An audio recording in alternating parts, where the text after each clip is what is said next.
Hello? So, hey guys, I want to just talk about this router I drew up. Just tell you some of the features that are on it. It's got a moving table down here. I got a fourth axis on here on the moving table. There's a ball screw under here. Not a ball screw, it's an Acme screw, 5/8 inch diameter. McMaster, purchased it from McMaster. I got a stationary, like a gantry type, but it doesn't move. But what I did, I have here some heavy duty rails down here for the table.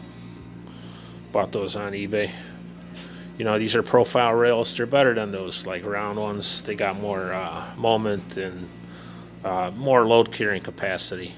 So, like over here, I got a moving carriage, which is I made this, drew this up out of solid hot rolled steel plate, and I mounted these profile rails to the carriage. Carriage moves in the x-axis, or what I call the x-axis, back and forth here, and then I got the z-axis up and down here. There's a counterbalance cylinder I drew up here. There's my z-axis stepper. There's the router. So, you know, to take out the backlash, what I did is I bought these plastic nuts, but I put one on either side of the carriage.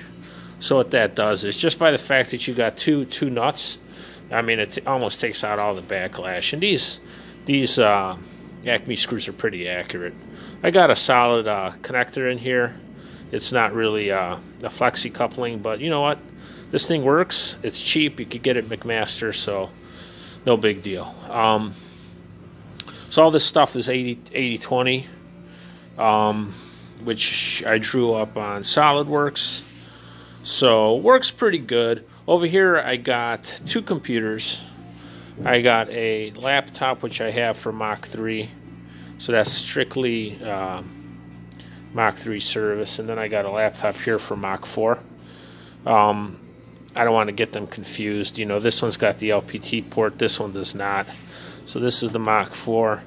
Got an Ethernet cable, and I got a Dugong DC servo motor connection with a USB port over here.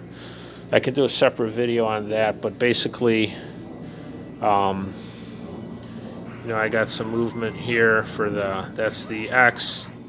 I got some back and forth on the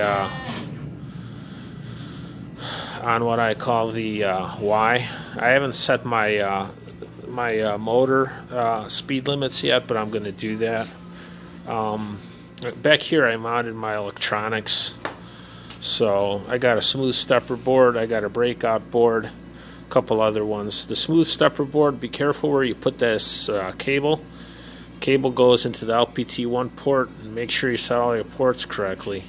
And watch your jumpers. You know, the jumper position on that smooth stepper has to be in the correct setup. There's a configuration position for the jumper, and you know, when you're configuring the board, you want to get that jumper set so it's in the configuration setting, and then when you're just running Mach4, generally you have the jumper set in a different position. So yeah, so this is my breakout board. It goes from the breakout board to the stepper, and then actually from the smooth stepper. So okay, here it goes from my laptop to the smooth stepper, and then with this cable here, it goes to the breakout board, and then from the breakout board it goes to the Silex motor driver. And I don't have my limits switches working yet. I don't know why they're not working, but I'm going to have to try to figure that out. So anyway, all this electronics is attached to this router. And down here I got my Dugong DC servo drivers. So that's the what I call the A-axis. Let's see here. I'll try to start the A-axis here real quick. You know, here you get your setup for the A. So there goes the A-axis. And you know, that's a hollow shaft. So what I can do is I can feed the bar stock through the hollow shaft here, and then I can load up my tool, lock it down, and turn this plastic. So that's what I'm doing there. So if you guys, I think this is heavy duty. I think this is pretty good. This is kind of like, here I mount like a bellows cover right here. So I put the bellows cover on there and put it in here, so that covers it all up. But I just got some Velcro stuff to hold it.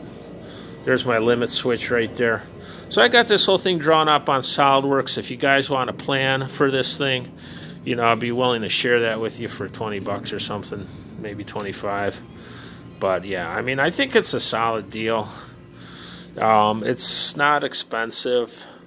You know, I tried to put most of the money in here into this carriage. You know, I machined this thing. I had somebody outside do this. There's a lot of holes in here. And then some of these, the rest of the stuff I made at home. I made the stuff on this granny portable mill.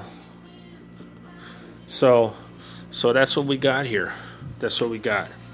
I hope I helped a couple people out, you know, giving you some ideas. I tried to give myself a lot of travel in Z, a lot of travel in X. So I got double bearings on here. But you know, I'm going to try to cut some aluminum on here, but I don't think it's going to cut more than that. I think this router is good for wood. I'm not sure if it's going to even be able to do aluminum. So, but you know, we'll see. Play around with it a little bit.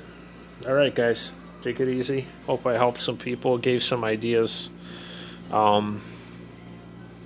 You know, it does take a bit of time to get this stuff set up. Like, I was struggling with this smooth stepper for like a couple weeks. Lost like 2 weeks trying to figure out how to get that thing working. That's why I say, man, you get your Mach4 working, leave that laptop, have it dedicated for Mach4. And then you want to try to get Mach4 working, have a separate laptop to do that. It's just not worth trying to get all those two things confused on one laptop. So that's it. Okay, take care. Bye.